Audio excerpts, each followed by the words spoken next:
So I went for a short jog this morning, trail run, sort of, in the Otira Valley. It's one of my favorite little walks to do because it's so pretty and it puts you in such close proximity to the mountains and some streams in the river. And this morning was just beautiful when the sun broke through the pass in the fog. I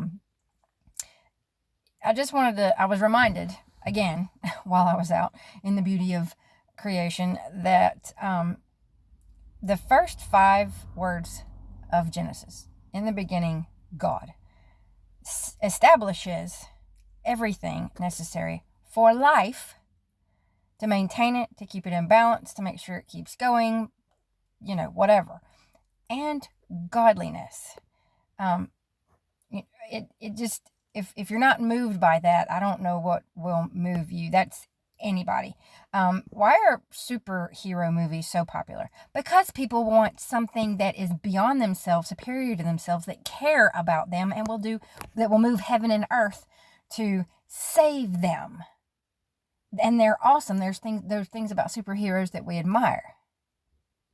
Has there ever been a superhero that is more admirable?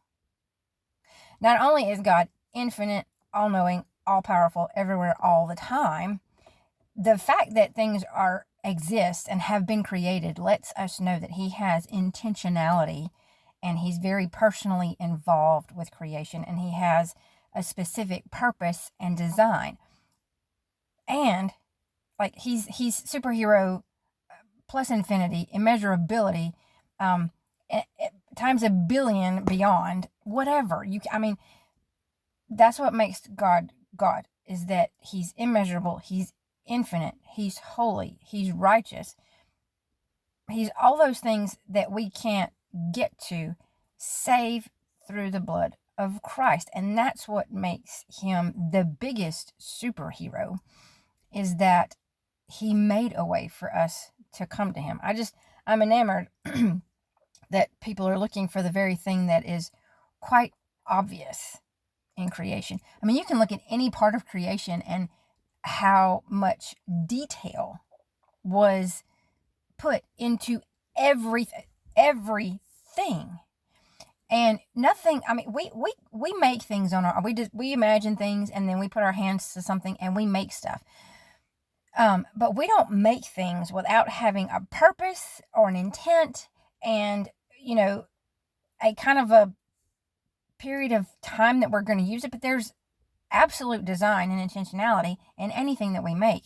And the same can be said of God. But if we don't get the idea, we try to make God too much like us to understand that he needs a cause and a reason for everything he does, and that he's limited in what he can do, because we see bad things happen and we think, well, he must be limited in some way, or he doesn't care. That's not the case. To ask any parent. Sometimes they let bad things happen just so the kid will learn and say, well, I tried to warn you, but you didn't listen.